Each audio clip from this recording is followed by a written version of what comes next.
My YouTube channel PCM समाधान। Students, आज की क्लास में हम लोग केमिस्ट्री को ही कंटिन्यू करेंगे। आज की क्लास में केमिस्ट्री में हम लोग क्या पढ़ने जा रहे हैं, आपको व्हाइट बोर्ड पर साफ साफ दिख रहा होगा, ऑर्गेनिक केमिस्ट्री। यस, आप लोग आई होप बहुत सारे बच्चे बेसब्री से इंतजार कर रहे होंगे कि ऑर्गेनिक केमिस्ट्री कब सिखाया जाएगा। और ये एक बहुत इंपॉर्टेंट चैप्टर है। ये आपका एक बेसिक चैप्टर भी है। रीजन ये है क्योंकि आपको 10th में ऑर्गेनिक केमिस्ट्री का बात कर दिया जाता है, खासतौर पे आईसीएसई बोर्ड में। ठीक है, और यहाँ से आपका बेसिक तैयार हो जाएगा, क्योंकि जब आप 11th में जाओगे वहाँ ऑर्गेनिक केमिस्ट्री एक सेपरेट ब्रांच बन जाएगा, एक सेपरेट बुक बन जाता है। तो वहाँ डिटेल में आपको और आगे पढ़ना है। तो अब मैं इस चैप्टर की बात करूँ तो इस चैप्टर में आपको बोर्ड एग्जाम में 10 से 12 नंबर का क्वेश्चन आराम से पूछा जाता है। अगर किसी बच्चे ने ऑर्गेनिक केमिस्ट्री को अच्छे से तैयार कर लिया तो उसका 10 से 12 नंबर का क्वेश्चन आराम से बन जाएगा। और एक चैप्टर में 10 से 12 नंबर बहुत इंपॉर्टेंट रोल प्ले करता है, तो आप इस चैप्टर को लाइटली मत लीजिएगा। दूसरा चीज, इस चैप्टर में आपको इस बार सब कुछ पढ़ना है। पिछले बार तो कुछ बातें स्किप कर दिया गया था, जैसे कि अगर बात करें कि कार्बोजाइलिक एसिड अल्कोहल पिछले साल नहीं पढ़ना था, लेकिन इस बार कार्बोजाइलिक एसिड भी पढ़ना है और अल्कोहल भी पढ़ना है। इट मीन्स अगर मैं इस पूरे चैप्टर का एनालिसिस करें तो फटाफट देख लेते हैं। इसमें आपको शुरू का जो फर्स्ट पार्ट है उसमें सभी बेसिक बातें जो ऑर्गेनिक केमिस्ट्री से रिलेटेड है उसके बारे में बताया जाएगा। और मोस्ट इंपॉर्टेंट जो टॉपिक है वो है आपका नोमेनक्लेचर, जो हर साल 5 नंबर का क्वेश्चन आपसे या 3 नंबर क्वेश्चन जरूर पूछता है, नोमेनक्लेचर, जो कि बहुत इंटरेस्टिंग है। उसके बाद आपका कंपाउंड्स की बात करेंगे, जैसे कि अल्केन की, अल्कीन की, अल्काइन की। उसके बाद कार्बोजाइलिक एसिड और आपका आखिरी में अल्कोहल की हम बात करने वाले हैं। तो ये आपके चैप्टर्स का जो मेन पार्ट है वो आपको पढ़ना है। इसके अंदर बहुत सारी बातें हैं, जैसे कि फर्स्ट पार्ट जब पढ़ेंगे उसमें हम लोग ऑर्गेनिक कंपाउंड क्या होता है, ऑर्गेनिक केमिस्ट्री क्या होता है, ऑर्गेनिक कंपाउंड इनऑर्गेनिक कंपाउंड में क्या डिफरेंसेस हैं, कैटेनेशन क्या होता है, टेट्रावैलेंसी क्या होता है, उसके बाद आपका होमोलोगस सीरीज क्या होता है, आइसोमर्स क्या होता है ना, और भी बहुत सारी बातें सीखेंगे। फिर हम लोग नोमेनक्लेचर सीखेंगे, जिसमें बहुत सारी बेसिक कॉन्सेप्ट सीखोगे, है ना। आपका नोमेनक्लेचर कैसे लिखा जाता है वो सब सीखेंगे। आईयूपीएसी नेम के बारे में सीखेंगे, ट्राइबियल नेम के बारे में सीखेंगे, स्ट्रक्चरल फार्मूला बनाना सीखेंगे। बहुत सारी बातें हम लोग नोमेनक्लेचर में सीखने वाले हैं। उसके बाद alkane, alkyne, alkyne, carboxylic acid और आपका एल्कोहल, सबका हम लोग अकरेंस देखेंगे, सबका हम लोग जो है लेबोरेटरी प्रिपरेशन देखेंगे, physical property, chemical property, uses और कुछ बेसिक बातें भी हम लोग सीखेंगे। तो इस चैप्टर का आप लोग लाइटली मत लीजिएगा। तो ये आपको 5 से 6 लेक्चर में टोटल ये चैप्टर खत्म हो जाएगा। इसके कुछ पार्ट ज़्यादा हो सकते हैं, लेकिन लेक्चर आपको 5 से 6 ही लगने जा रहा है। तो 5 से 6 लेक्चर में आपका ये चैप्टर आराम से खत्म हो जाएगा। ठीक है, तो आपका जो सेकंड लेक्चर नोमेनक्लेचर का आएगा उसको आप इसकी बिल्कुल मत कीजिएगा, क्योंकि नोमेनक्लेचर बहुत इंपॉर्टेंट है, बहुत ईजी भी है और आप उसमें पूरा मार्क्स उठा सकते हो। ठीक है, तो अब हम बात करते हैं, इस चैप्टर की शुरुआत करते हैं। तो हम लोग ज़्यादा टाइम वेस्ट नहीं करेंगे। देखिए, सबसे पहले बात करते हैं कि ये जो ऑर्गेनिक वर्ड है, ये इसका मतलब होता है परटेनिंग टू लाइफ, जो हमारे लाइफ से संबंधित है। आप अपने आसपास में बहुत सारे ऐसे सब्सटेंस देखोगे जो आप जानते हो लेकिन पता नहीं है कि ऑर्गेनिक केमिस्ट्री से रिलेटेड है। जैसे कि शैम्पू की बात करें, परफ्यूम की बात करें, पेट्रोल की बात करें, फूड की बात करें, ये सारे के सारे हमारे लाइफ से रिलेटेड चीज़ें हैं और इन सब में ऑर्गेनिक केमिस्ट्री का कहीं ना कहीं यूज़ है। वो सब आपको धीरे धीरे आपका नॉलेज जब बढ़ेगा तो आपको पता चलते जाएगा। ऐसे भी कहा जाता है कि जब आप छोटे क्लास में, जब स्टैंडर्ड 6 में थे, तो वहाँ पे फर्स्ट जो चैप्टर था वो था इंट्रोडक्शन टू केमिस्ट्री। उस इंट्रोडक्शन टू केमिस्ट्री में भी ये बातें बताया जाता है कि केमिस्ट्री का हमारे डेली लाइफ में क्या रोल है, केमिस्ट्री के क्या एडवांटेज है, केमिस्ट्री के क्या डिसएडवांटेज, ये सब भी हमको बताया जाता है। समझ आ गया ना। तो चलिए देखते हैं, नेक्स्ट पॉइंट हम बात करते हैं। ये लोगों का पहले मानना था, क्या मानना था, कि जो ऑर्गेनिक कंपाउंड्स है ना, वो नेचर का कोई वाइटल फोर्स है, नेचर ने बनाया है, यानी कि अपने आप ऑर्गेनिक कंपाउंड बनता है, इसमें लेबोरेटरी में या सिंथेटिक मेथड इसमें अप्लाई नहीं होगा। ये पहले लोगों का मानना था, इसलिए इसका नाम धर दिया गया वाइटल फोर्स थ्योरी। ठीक है, तो 1828 में फर्स्ट केमिस्ट आए जिनका नाम था फ्रेडरिच वुलर। इन्होंने फर्स्ट ऑर्गेनिक कंपाउंड बनाया जो कि ऑर्गेनिक कंपाउंड था और इसको लेबोरेटरी में बनाया। उसका नाम क्या था? यूरिया। याद रखिएगा, यूरिया, ये आपका बोर्ड में क्वेश्चन पूछा जा सकता है। फर्स्ट ऑर्गेनिक कंपाउंड का नाम पूछा जा सकता है, यूरिया है। ठीक है, अब यूरिया बना अमोनियम साइनाइड से। अमोनियम साइनाइड से यूरिया बनाया गया। अमोनियम साइनाइड का फॉर्मूला NH4CNO होता है। ये एक इनऑर्गेनिक कंपाउंड है और इससे बना आपका यूरिया जो कि एक ऑर्गेनिक कंपाउंड है। यूरिया का फॉर्मूला CONH2 होता है। कहीं कहीं आपको यूरिया का फॉर्मूला NH2CONH2 भी दे देगा, तो आप घबराइएगा नहीं, दोनों यूरिया का ही फॉर्मूला है। समझ में आ गया? ओके, तो नेक्स्ट हम बात करते हैं 1845 में आपका एक और केमिस्ट है जिनका नाम था कोल्बे। कोल्बे ने क्या किया? एसिटिक एसिड बनाया। एसिटिक एसिड आपने एसिड बेसिन सॉल्ट जस्ट पढ़ा है, जिसमें देखा था विनेगर में आपका कौन सा एसिड होता है? एसिटिक एसिड होता है। तो एसिटिक एसिड भी एक ऑर्गेनिक कंपाउंड है। अब देखिए, अब बताइए, या हमारे डीलैप में आया ना, यहाँ पर हमारे डेली लाइफ से रिलेटेड आ गया एसिटिक एसिड। तो आप मैंने बोला शुरू में कि ये आपके लाइफ से रिलेटेड, अब धीरे धीरे देखिए जैसे जैसे आपका नॉलेज बढ़ेगा ना, आप क्या देखिएगा, हमारे डेली लाइफ से रिलेटेड बहुत सारा चीज यहाँ पर आने वाला है। ठीक ना? अब आपको ध्यान रखते जाना है। ठीक है? तो एसिटिक एसिड जो है वो सेकंड आपका बोल सकते हैं, या बोल सकते हैं कि आपका यूरिया के बाद जो है नेक्स्ट बोल सकते हैं कि आपका जो है एसिटिक एसिड का डिस्कवरी किया गया, जो कि लेबोरेटरी में किया गया था 1845 में, एसिटिक एसिड। ठीक है? उसके बाद हम बात करते 1856 में एक और केमिस्ट है जिसका नाम था बर्थेलोट। इन्होंने CH4 जिसको मीथेन बोलते हैं इसका डिस्कवरी किया। ठीक है? और इस तरह से ऑर्गेनिक केमिस्ट्री बताया गया कि ये कार्बन कंपाउंड्स का ही केमिस्ट्री होता है। ठीक है ना? ओके, चलिए, तो एग्जाम में आपको इस पे क्वेश्चन, सबसे ज्यादा जो क्वेश्चन जो पूछा जा सकता है वो यूरिया वाला पूछा जा सकता है। यूरिया वाला आप ध्यान रखिए, ये सारा आप नोट्स बना सकते हैं। ठीक ना? मैं आपको हट जाऊंगा तो आप वीडियो को पॉज कर इसका नोट्स बना लीजिए। नोट्स जरूर बनाइए। नोट्स बनाने से आपको बेनिफिट ये होगा कि आप रिवीजन टाइम में, जो जनवरी और फरवरी में आपको रिवीजन करना है ना, उसमें आपका टाइम जो है वो कम लगेगा रिवीजन करने में। समझ रहे हैं ना? तो आप इसको नोट्स जरूर बनाइए इसका। ठीक है? तो अब बात करते हैं हम अपने ऑर्गेनिक कंपाउंड की बात करते हैं। देखिए, ऑर्गेनिक कंपाउंड्स में कार्बन के ही कंपाउंड्स होंगे, लेकिन कुछ को छोड़ करके, कुछ कार्बन के कंपाउंड्स को छोड़ करके, जैसे कि जितने भी कार्बन के ऑक्साइड्स हैं, जैसे कि कार्बन डाइऑक्साइड, कार्बन मोनोक्साइड, ये सारे के सारे ऑर्गेनिक कंपाउंड में नहीं आएंगे। ध्यान रखिएगा, ऑर्गेनिक कंपाउंड्स में कार्बन के कंपाउंड्स आएंगे, लेकिन कुछ कंपाउंड्स को छोड़ दिया गया जिसमें कार्बन तो है बट वो ऑर्गेनिक कंपाउंड में नहीं आएगा, जैसे कि कार्बन के ऑक्साइड्स। फिर मेटेलिक कार्बोनेट, जैसे आप सोडियम कार्बोनेट बोलते हो, पोटेशियम कार्बोनेट बोलते हो, एल्यूमिनियम कार्बोनेट बोलते हो, ये सब नहीं आएगा। उसके अलावा कुछ उससे रिलेटेड कंपाउंड जैसे कि मेटल साइनाइड हो गया, जहाँ पर CN आ रहा है। जैसे देखिए ना, यहाँ पर देखिए कार्बन का एलिमेंट है ना, लेकिन ये आपका एक इनऑर्गेनिक कंपाउंड है, ऑर्गेनिक कंपाउंड नहीं होगा। समझ में आ गया? इसके अलावा मेटल के कार्बाइड हो गया, यानी कि आपका कुछ कंपाउंड जो कार्बन के हैं उसको छोड़ करके बाकी सारे कार्बन के कंपाउंड्स आएंगे इसमें। ऑर्गेनिक कंपाउंड्स के सोर्सेज की बात करें, सोर्सेज मतलब ऑर्गेनिक कंपाउंड को कैसे कैसे ऑब्टेन कर सकते हैं, तो प्लांट्स की बात करें तो प्लांट से हम लोग शुगर, हम लोग जो है स्टार्च, हम लोग सेलुलोज ऑब्टेन कर सकते हैं। एनिमल्स की बात करें तो यूरिया, प्रोटीन्स, फैट्स, ये सब ऑब्टेन कर सकते हैं। कोल से बात करें तो benzene, naphthalene, toluene, perfume, dyes, drugs, ये सब हम लोग कोल से प्राप्त कर सकते हैं। पेट्रोलियम की बात करें तो गैसोलीन हो गया, पेट्रोल हो गया। ठीक ना? ओके, आपका जो है और भी जो गैसियस फ्यूल्स वगैरह है उसको भी हम लोग, कुछ जो इंपॉर्टेंट फ्यूल्स उसको हम लोग पेट्रोलियम से ऑब्टेन कर सकते हैं। फर्मेंटेशन से एसिटिक एसिड हम लोग इथाइल अल्कोहल वगैरह ऑब्टेन कर सकते हैं। वुड से मिथाइल अल्कोहल और एसीटोन ऑब्टेन कर सकते हैं। और कुछ सिंथेटिक मेथड भी लगाएंगे, जैसे कि यूरिया में भी सिंथेटिक मेथड लगेगा। ठीक ना? मीथेन है, एसिटिक एसिड है, ये सब आपका सिंथेटिक मेथड से ऑब्टेन किया जा सकता है। तो यहाँ तक हमने क्या पढ़ लिया कि आपका ऑर्गेनिक वर्ड कहाँ से आया, इसका मतलब क्या होता है, और ये ऑर्गेनिक कंपाउंड का पहले क्या मतलब निकलता था, लोग क्या कहते थे, और फ्रेडरिच वुलर ने फर्स्ट कंपाउंड का नाम जो बताया यूरिया, वो इंपॉर्टेंट है। और यूरिया किस कंपाउंड से बनाया वो याद रखिएगा। फिर 1845 में एसिटिक एसिड बना, कोल्बे ने बनाया। 1856 में आपका मीथेन बना, और ऑर्गेनिक केमिस्ट्री का मतलब बताया, और ऑर्गेनिक कंपाउंड्स होता क्या वो सिखा दिया। ठीक ना? और ऑर्गेनिक कंपाउंड के क्या सोर्सेज है वो मैंने आपको बता दिया।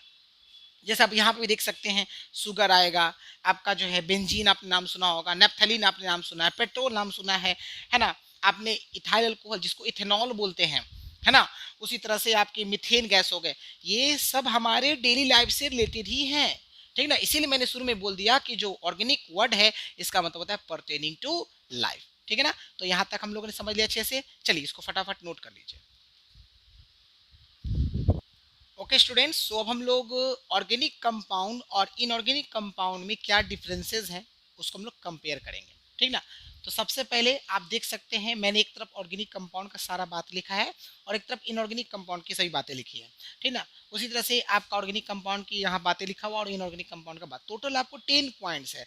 और इसका वीवीआई कर लीजिएगा, क्योंकि ऑर्गेनिक कंपाउंड और इनऑर्गेनिक कंपाउंड से रिलेटेड जो भी पॉइंट है ना, ये आपको प्रॉपर्टीज में बहुत काम आएगा, ठीक ना।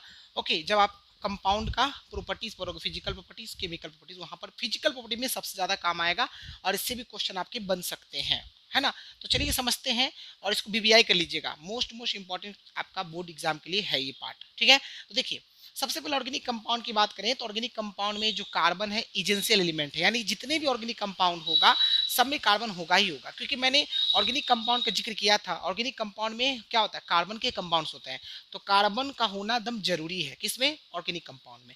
इनऑर्गेनिक कंपाउंड में ऐसा कुछ नहीं है, आपका कार्बन हो भी सकता है नहीं भी हो सकता है ना। जैसे कि मान लीजिए बात करते हैं नाइट्रिक एसिड HNO3, उसमें कहाँ कार्बन है, नहीं ना है, ठीक ना। तो इसमें कार्बन हो भी सकता है और नहीं भी हो सकता, मतलब कार्बन कोई जरूरी एलिमेंट इसमें नहीं है, ठीक है ना। उसका सेकेंड इंपॉर्टेंट पॉइंट की बात करें, जो ऑर्गेनिक कंपाउंड्स होता है वो वाटर में जनरली डिसॉल्व नहीं होता है, ठीक ना। और इनऑर्गेनिक कंपाउंड्स की बात करें, ये वाटर में डिसॉल्व होता है, जनरली डिसॉल्व होता है। ये जो प्रॉपर्टी है ना, ये प्रॉपर्टी आपको आपका जब फिजिकल प्रॉपर्टी पढ़िएगा, ऑर्गेनिक कंपाउंड का पढ़िए चाहे इनऑर्गेनिक कंपाउंड, उसमें बहुत काम आएगा। तो इनऑर्गेनिक कंपाउंड में आप क्या देखिएगा कि जो इनऑर्गेनिक कंपाउंड्स होते हैं वाटर में डिसॉल्व होते हैं, जबकि ऑर्गेनिक कंपाउंड वाटर में डिसॉल्व जनरली नहीं होते हैं, ठीक ना। अच्छा, तो अब बात करते हैं कि नेक्स्ट पॉइंट क्या है कि ऑर्गेनिक कंपाउंड्स ऑर्गेनिक सॉल्वेंट में डिसॉल्व होगा। ऑर्गेनिक सॉल्वेंट के नाम याद रखिएगा, जैसे कि बेंजीन हो गया, अल्कोहल हो गया, क्लोरोफॉर्म हो गया। अब देखिए क्लोरोफॉर्म भी आपने खूब नाम सुना है ना, ये भी हमारे डेली लाइफ से रिलेटेड ही वर्ड है, ठीक ना। तो इसका भी जिक्र किसमें किया गया, ऑर्गेनिक केमिस्ट्री में किया गया ना। तो आप देखते जाइएगा, आपकी डेली लाइफ से रिलेटेड बहुत सारी बातें मिलने वाला है, ठीक है। तो ऑर्गेनिक सॉल्वेंट में ये डिसॉल्व होता है, लेकिन ये ऑर्गेनिक सॉल्वेंट में डिसॉल्व नहीं होता, कौन, इनऑर्गेनिक कंपाउंड। नेक्स्ट पॉइंट की बात करें कि ऑर्गेनिक कंपाउंड का जो मेल्टिंग पॉइंट है, बॉइलिंग पॉइंट है, काफी ज्यादा लो होता है। लो होने की वजह से ये आसानी से हीट देने पर डिकम्पोज हो जाता है, ठीक ना।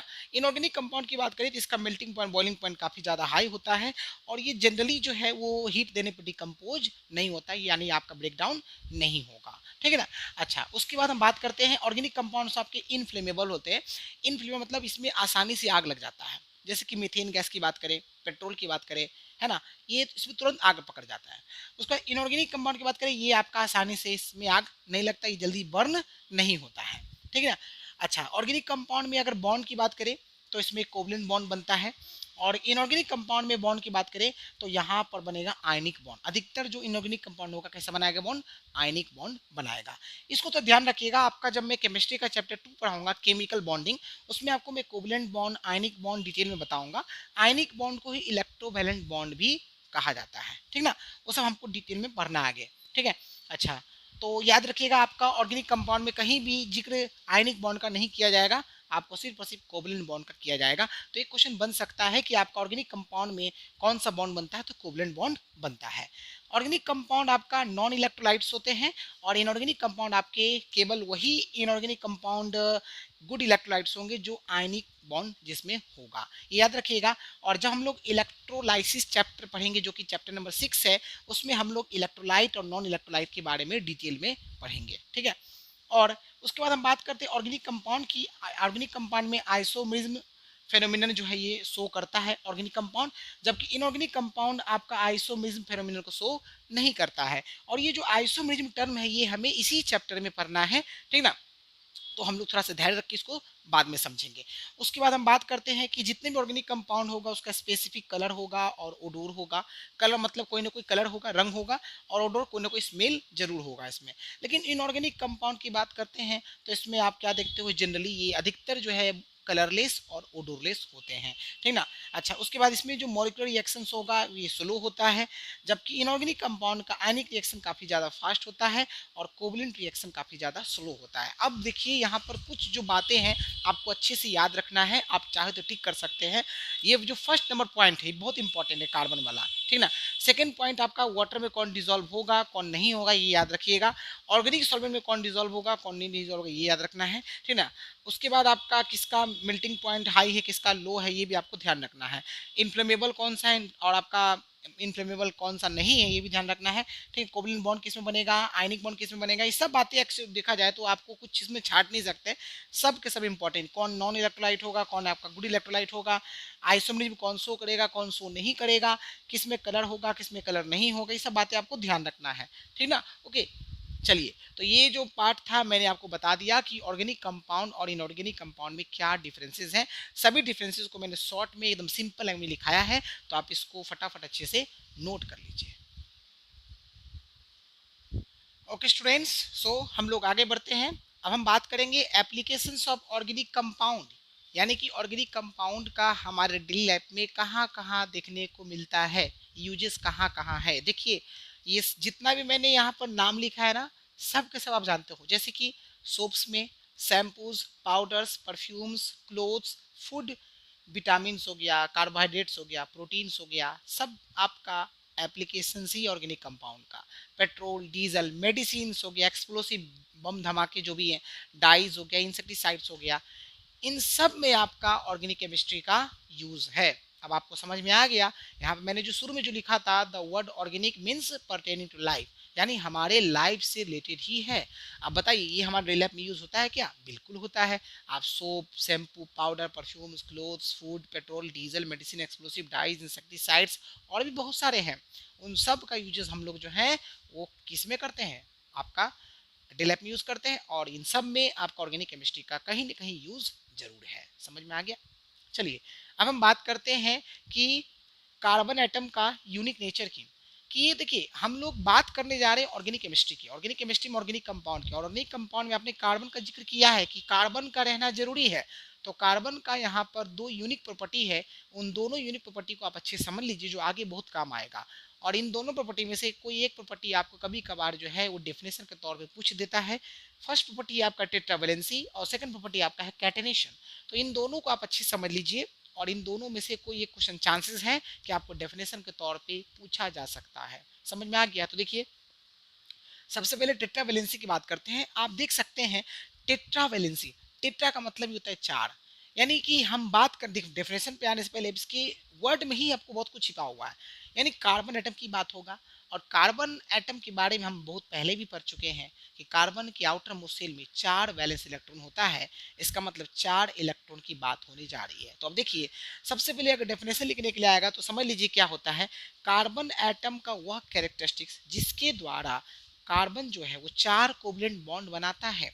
ये 4 कोवलेंट बॉन्ड तभी बना पा रहा है जब इसके पास 4 इलेक्ट्रॉन्स है। देखिए, आप देखिए, कार्बन का एटॉमिक नंबर 6 होता है, मास नंबर 12 होता है। इसका जब इलेक्ट्रॉनिक कन्फिग्रेशन निकालते हैं 2 और 4 होता है। इसके आउटर मोस्ट शेल में 4 इलेक्ट्रॉन होता है। ठीक ना, तो 4 इलेक्ट्रॉन है, इसका मतलब इसका टेट्रावेलेंसी कितना है? 4 है। ठीक ना, अच्छा, इसका मतलब 4 बॉन्ड ही बनाएगा। और यहाँ पर हमने पहले ही पढ़ लिया है कि ऑर्गेनिक कंपाउंड में सिर्फ और सिर्फ कोवलेंट बॉन्ड का जिक्र किया जाएगा, कोई दूसरा बॉन्ड यहाँ पर देखने को आपको नहीं मिलेगा। तो ये ध्यान रखिएगा। तो टेट्रावेलेंसी हुआ क्या? टेट्रावेलेंसी कार्बन का एक इंपॉर्टेंट कैरेक्टरिस्टिक्स है जिसके द्वारा कार्बन एटम 4 कोवलेंट बॉन्ड बनाता है। ठीक ना, आप देख सकते हैं कार्बन का जो डॉट इलेक्ट्रॉन डॉट स्ट्रक्चर वो मैंने बनाया है। ठीक है ना, जिसमें 4 इलेक्ट्रॉन आपको दिख रहा होगा चारों तरफ, और ये आपको हर इलेक्ट्रॉन बता रहा है, एक एक बॉन्ड आपको निकाल रहा है, सबके सब सिंगल कोवलेंट बॉन्ड है। ठीक है, ये क्लियर हो गया। अच्छा, उसके बाद हम बात करते हैं टेट्रावेलेंसी के बाद कैटेनेशन की। कैटेनेशन समझ लीजिए क्या है। The property of self linking of atoms of an element through covalent bond in order to form straight chain, branch chain and cyclic chain of different sizes known as catenation. दो हूबहू definition लिख दीजिएगा catenation का। Catenation भी carbon का ही एक important property है, unique property है। ठीक ना, जिसमें कार्बन एटम्स जो है वो सेल्फ लिंकिंग करता है, यानी कि एक कार्बन दूसरे एटम के साथ जुड़ता है, और जुड़ने के बाद 3 तरह का चेन बनाएगा। स्ट्रेट चेन बना सकता है, या फिर आपका ब्रांच चेन बना सकता है, या फिर आपका साइक्लिक चेन बना सकता है। ठीक ना, ओके, अलग अलग साइजेस के वो हो सकते हैं। तो देखिए, ये आपका स्ट्रेट चेन है, एक कार्बन दूसरे कार्बन के साथ जुड़ रहा है, दूसरा तीसरे के साथ, तीसरा चौथे के साथ, इस तरह से आपको ढेर सारे कार्बन आइटम एक साथ जुड़े होंगे स्ट्रेट चेन में। आपका ब्रांच चेन देखिए, ये आपको स्ट्रेट चेन दिख रहा होगा, एक यहाँ पे कार्बन आ गया जो कि सब्स्टिट्यूएंट के तौर पर है यहाँ पर, इसे हम लोग बोलेंगे ब्रांच चेन बोलेंगे। तो नोमेनक्लेचर जब आप सीखोगे उसमें आपको स्ट्रेट चेन और ब्रांच चेन देखने को मिलेगा। साइक्लिक वाला आपका सिलेबस में उतना ज़्यादा नहीं है, बस यहाँ पर बस जस्ट फॉर नॉलेज मैंने आपको थोड़ा सा जिक्र कर दिया है, ठीक है। तो इसको डिटेल हम लोग नहीं पढ़ने जा रहे हैं, इसे हमको सिलेबस में भी नहीं दिया गया, ये हायर क्लासेस की चीज़ें हैं, ठीक है। तो देखिए साइक्लिक में आपका कुछ इस तरह से है। देखिए आप यहाँ पे कार्बन का एक बन रहा है साइक्लिक चेन, ये हो गया एक तरह से क्लोज्ड होगा, ये तो क्लोज्ड नहीं है, ठीक ना। अच्छा इसकी एक चीज और देखिए, कार्बन के हर पर 4 वैलेंसी सेटिस्फाई होने चाहिए। देखिए 1 2 3 4 1 2 3 4 1 2 3 4 1 2 3 4, यहाँ पे देखिए 1 2 3 4 सब में 1 2 3 4 है, इसमें देखिए 1 2 3 4 सेटिस्फाई है ना। यहाँ पे देखिए ये कार्बन देखो 1 2, ये जो है ना ये आपका सेफ है, लेकिन ये दोनों बॉन्ड को ही रिप्रेजेंट कर रहा है। तो देखिए 1 2 3 4 1 2 3 4 1 2 3 4 सब जगह 4 4, यानी सब में टेट्रा वैलेंसी फॉलो हो रहा है। जो आपने पढ़ा था ना कि कार्बन का ही एक इंपॉर्टेंट कैरेक्टरिस्टिक्स है जिसके द्वारा कार्बन 4 कोवलेंट बॉन्ड बनाता है। देखिए जहां भी कार्बन होगा 4 कोवलेंट बॉन्ड बनेगा ही बनेगा। क्लियर हो गया। अगर आपका कार्बन कार्बन में सिर्फ सिंगल बॉन्ड दिखने को मिल रहा है, यानी कि सिंगल बॉन्ड है, यानी कि सिंगल कोवलेंट बॉन्ड होगा। अगर डबल बॉन्ड आ गया तो डबल कोवलेंट बॉन्ड होगा, और अगर आपका ट्रिपल कोवलेंट बॉन्ड आ गया तो ट्रिपल कोवलेंट बॉन्ड हम बोलेंगे, यानी 3 बॉन्ड आ जाएगा तो ट्रिपल कोवलेंट बॉन्ड, ठीक ना। तो कार्बन कार्बन में आप देख सकते हैं 4 कार्बन एटम सेटिस्फाई होना चाहिए। यहाँ पे 4 सेटिस्फाई, देखिए यहाँ पर 2, ये 3, एक 4, यहाँ देखिए 3 यहाँ से और एक यहाँ से 4 हो गया। समझ में आ गया। ये देखिए नाइट्रोजन और कार्बन यहाँ के भी आपको ट्रिपल बॉन्ड देखने को मिल रहा है, ठीक ना। तो यहाँ पे भी आपका देखिए 4 सेटिस्फाई होना चाहिए, कार्बन का 3 इधर और एक इधर सेटिस्फाई हो गया। ये बहुत आसान है, ठीक ना। ओके, तो जब हम लोग स्ट्रक्चरल फॉर्मूला सीखेंगे तो बताऊंगा मैं आपको, तो अभी फिक्र मत कीजिए, अभी आपको सारा थ्योरेटिकल बात समझना है, पेशेंस रख के समझते जाइए। अगर आप चीज़ों को नहीं समझिएगा तो आगे जाके दिक्कत देगा। नोमेनक्लेचर बहुत इंटरेस्टिंग है, लेकिन इंटरेस्टिंग उन्हीं के लिए है जो बेसिक बातों को ठीक से समझेगा। समझ में आया तो उसको डाउट बहुत ही कम आएगा। तो आप थोड़ा सा ध्यान रख के चीज़ों को समझते जाइए, ठीक है। ओके, जो भी है फर्स्ट पार्ट में ही है। सेकंड पार्ट आपका जो भी आएगा अल्केन अल्कीन अल्काइन ये सब का, वो सब बहुत आपको आसान लगने जा रहा है, उसमें ज़्यादा कुछ माथा खराब नहीं करना है, ठीक ना। आपका फर्स्ट पार्ट में ही सब कुछ है, ठीक है। तो फर्स्ट पार्ट को धैर्य से समझते जाइए, ठीक है। तो मैंने आप लोग एप्लीकेशन बता दिया, टेट्रा वैलेंसी के बारे में बता दिया, फिर मैंने आपको कैटेनेशन के बारे में अच्छे से बता दिया, ठीक है। तो आपका टेट्रा वैलेंसी और कैटेनेशन को वीवीआई कर लीजिएगा, इसके डेफिनेशन को आप याद कर लीजिएगा अच्छे से, ठीक है, समझ करके। तो इसको आप फटाफट नोट करने से पहले एक बात और समझ लीजिए कि आपका अभी तक जो है ना 5 मिलियन से भी ज़्यादा ऑर्गेनिक कंपाउंड डिस्कवर हो चुके हैं। वो हो सकता है ये जो डेटा है अब ये बढ़ भी चुका होगा, ठीक है, क्योंकि बहुत पहले की बात है ये, है ना। और हर साल आपके हजारों ऑर्गेनिक कंपाउंड डिस्कवर किए जा रहे हैं।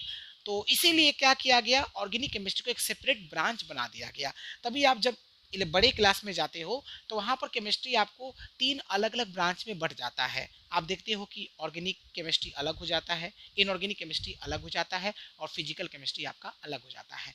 अगर मैं आपके ही चैप्टर की बात करूं, आपके क्लास 10th की ही केमिस्ट्री की बात करूं, तो यहाँ पर भी आपके फिजिकल केमिस्ट्री, ऑर्गेनिक केमिस्ट्री और इनऑर्गेनिक केमिस्ट्री देखने को मिलता है। चलिए बात करते हैं जरा।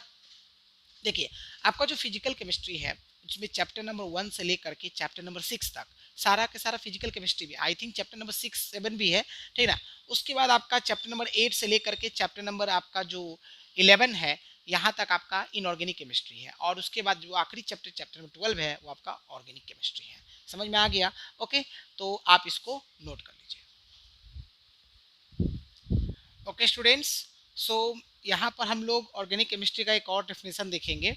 तो आप देख सकते हैं यहाँ पर क्या बोला गया है कि ऑर्गेनिक केमिस्ट्री जो है वो क्या है, आपका हाइड्रोकार्बन्स का केमिस्ट्री है और उसके डेरिवेटिव्स का केमिस्ट्री है। इसके पहले हम लोगों ने देखा था कि ऑर्गेनिक केमिस्ट्री कार्बन कंपाउंड्स का केमिस्ट्री होता है। बिल्कुल सही बात है, यहाँ पर वही चीज़ें हैं, लेकिन यहाँ पर बस थोड़ा सा डिफरेंस यही आ जाएगा कि स्पेशल नाम दे दिया गया। हाइड्रोकार्बन्स के जो जिक्र करने जा रहे हैं और उसके डेरिवेटिव्स की जिक्र करेंगे। हाइड्रोकार्बन्स में आपको डिटेल में बताऊंगा, क्योंकि हाइड्रोकार्बन डिटेल में आपको पढ़ना ही है, और उसके डेरिवेटिव्स में आपको सब कुछ नहीं पढ़ना, केवल 2 पढ़ना है। वो आपका एक एल्कोहल है और एक आपको कार्बोक्सिलिक एसिड है, बाकी कुछ भी आपको डिटेल में नहीं पढ़ना है, ठीक है। तो चलिए हम लोग थोड़ा सा जिक्र करते हैं हाइड्रोकार्बन की। तो हाइड्रोकार्बन के नाम में ही छिपा हुआ है, देखिए हाइड्रो यानी हाइड्रोजन, कार्बन नाम से पता चल रहा है, यानी कि वे कंपाउंड जो कार्बन और हाइड्रोजन एटम से केवल मिलके बने हो, वैसे कंपाउंड को हाइड्रोकार्बन बोलते हैं। कभी कभार एग्जामिनर का बहुत ज़्यादा मन कर गया तो इस तरह का सिंपल सा क्वेश्चन दे सकता है, लेकिन इसका चांसेस ना के बराबर है, नेग्लिजिबल है, क्योंकि बहुत आसान है।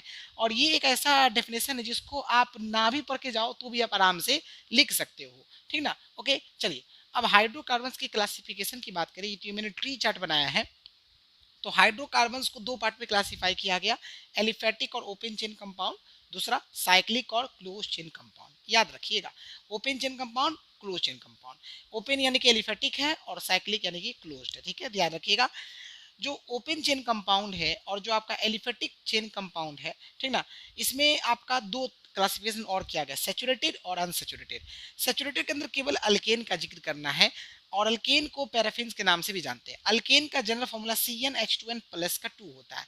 देखिए, जो बातें यहाँ पर कवर होते जा रहा है मैं उसको दोबारा रिपीट नहीं करूंगा। आपका जब अल्केन पढ़ाऊंगा, अल्कीन पढ़ाऊंगा, अल्कोहल पढ़ाऊंगा, तो वो सब चीजें आपका जो मैंने पहले ही बता दिया उसको मैं रिपीट नहीं करूंगा। तो आप ध्यान रखिएगा, इसको आप यहीं पर अच्छे से नोट्स बना के रख लीजिए ताकि आगे समझने में आपको दिक्कत ना के बराबर आए। ठीक है, तो अल्केन को ही पैराफिन्स के नाम से भी जानते हैं। ठीक है, अनसैचुरेटेड में आपके दो तरह के कंपाउंड आएगा, अल्कीन और अल्काइन। अल्कीन को ओलेफिन्स के नाम से भी जानते हैं, इसका जनरल फॉर्मूला CnH2n होता है। अल्काइन का जनरल फॉर्मूला CnH2n-2। इसका कोई अदर नेम तो नहीं दिया हुआ है। ठीक ना, अब यहाँ पर क्वेश्चन आएगा, सर ये N क्या है?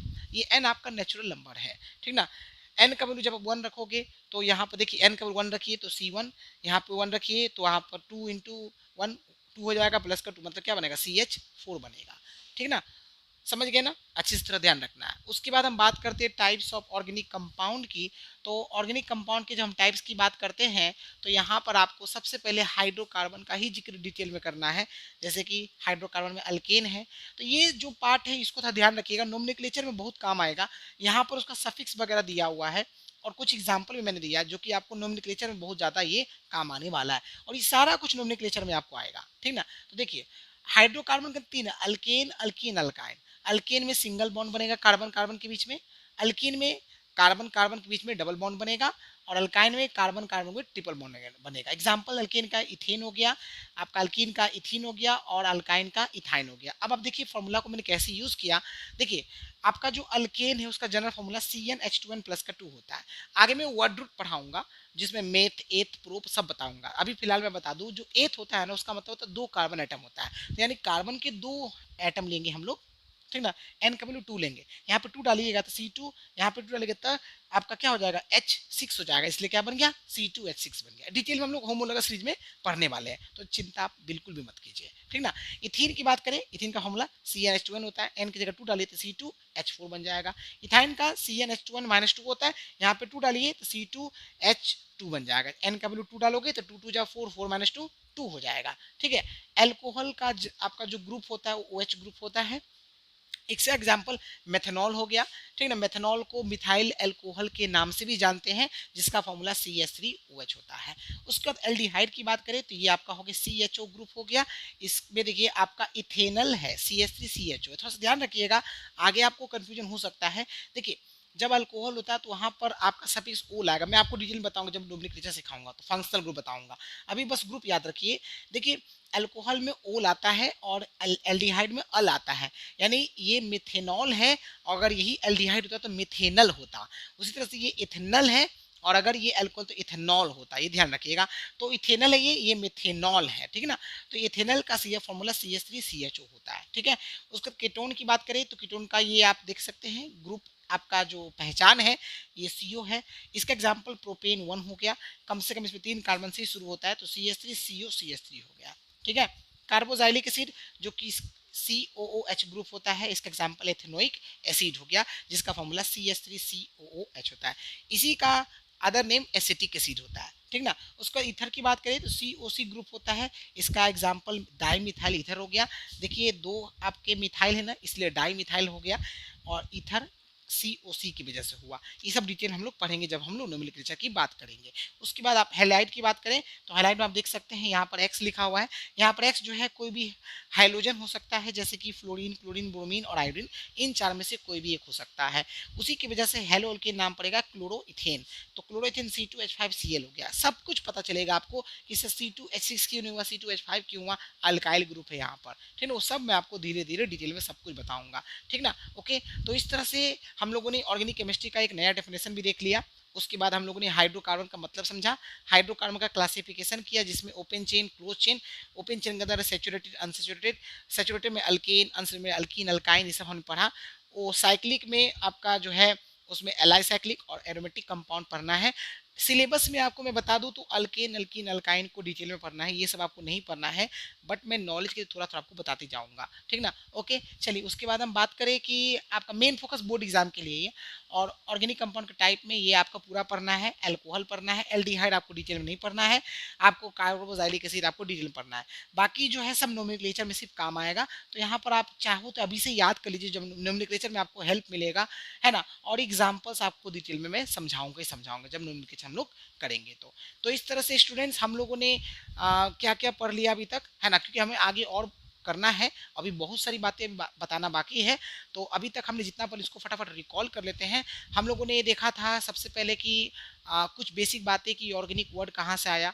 उसके बाद हम लोगों ने देखा था कि कौन कौन से लेबोरेटरी में प्रिपेयर किए जाने वाले आपके ऑर्गेनिक कंपाउंड्स, जैसे कि एसिटिक एसिड था, यूरिया था, मीथेन था, ठीक है। फिर हम लोगों ने ऑर्गेनिक कंपाउंड्स का जिक्र किया कि ऑर्गेनिक कंपाउंड्स क्या होता है। उसके बाद हम लोगों ने सोर्सेज ऑफ ऑर्गेनिक कंपाउंड देखा था, ठीक ना। सोर्सेज के बाद हम लोगों ने जो है कैटेनेशन देखा, आपका जो है टेट्रावैलेंसी देखा, ठीक ना। हम लोगों ने जो है ऑर्गेनिक कंपाउंड इनऑर्गेनिक कंपाउंड में कंपैरिजन अच्छे से किया, ठीक ना। फिर हम लोगों ने ऑर्गेनिक केमिस्ट्री का एक और डेफिनेशन देखा, हाइड्रोकार्बन देखा, हाइड्रोकार्बन के जो भी टाइप्स वो देखा, है ना। उसके बाद हम लोगों ने types of organic compound detail में देखा, ठीक ना। इसके अलावा हम लोगों ने कैटेनेशन और आपका जो टेट्रावैलेंसी उसको डिटेल में देखा था। तो यहाँ तक हम लोगों ने अच्छे से कंप्लीट कर लिया है, ठीक ना। हम लोग आगे कंटिन्यू करेंगे सैचुरेटेड क्या होता है और अनसैचुरेटेड हाइड्रोकार्बन क्या होता है, उन दोनों में डिफरेंसेस क्या है, और भी बहुत सारी बातें बेसिक बातें हैं जो मैं आपको सिखाऊंगा। तो इसको आप फटाफट नोट कर लीजिए।